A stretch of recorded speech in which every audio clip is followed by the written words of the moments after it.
চায় তাদের বিরুদ্ধে আমাদের সংগ্রাম আওয়াজ করে বলতে হবে ঠিক না? ওই সমস্ত দুর্বৃত্তদের সাথে আমাদের কোনো সম্পর্ক নাই। নামাজ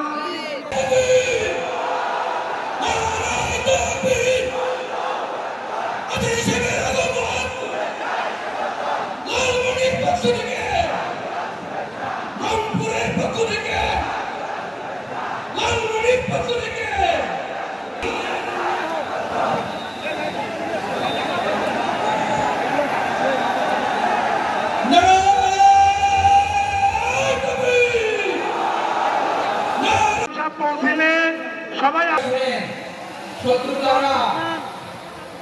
যে সমস্ত মুসলিম আমাদেরকে নিশ্চিহ্ন করে দিতে চায়, যে সমস্ত মুসলিম আমাদের ভূখণ্ড থেকে আমাদেরকে তাড়িয়ে দিতে চায়, যে সমস্ত মুসলিম আমার ধর্ম নিয়ে তুচ্ছতা ছিল করে চিল্লা করে দেখতে হয় না। তোমাদের বিরুদ্ধে যে সমস্ত মুসলিম অস্ত্র ধরে না, যে সমস্ত মুসলিম তোমাদেরকে তোমাদের জন্মস্থান থেকে ভূখণ্ড থেকে তাড়িয়ে দেয় না, তাদের সাথে ভালো আচরণ করতে আমি নিষেধ করি নাই, তাদের সাথে সদাচরণে কোনো নিষেধাজ্ঞা নাই, বরং তাদের সাথে সদাচরণ করবো এটাই আমি আল্লাহ চাই। তাহলে আমার যে মুসলিমরা আমাদের সাথে শত্রুতা করে না, তুচ্ছতা চিন্তা করে না, আমাদের ভূমি থেকে আমাদের উচ্ছেদ করতে চায় না, আমাদের বিরুদ্ধে অস্ত্র করে না, ওই মুসলিম ভাইদের সাথে আমাদের কোনো দ্বন্দ্ব আছে? কোনো বিরোধ আছে? বরং আছে ভালোবাসা। বরং আছে কি? এই ভালোবাসা দিয়ে আমরা বিশ্ব জয় করবো।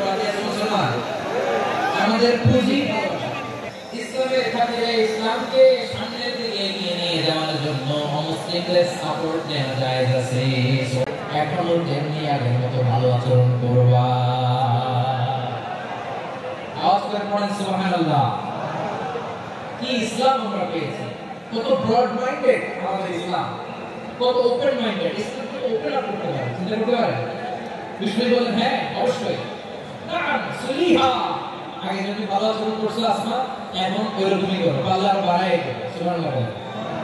তাহলে আমার যে হিন্দু ভাইরা, হিন্দু বোনেরা ইমানের বদৌলতে দৌলতে এখন ধন্য হয়েছে, আপনার আম্মা আব্বা এখন মুসলমান হয় নাই, তাদের জন্য দোয়া করেন, তাদের জন্য দোয়া করেন। আল্লাহ যেন তাদেরকে ইমানের দৌলত দান করে।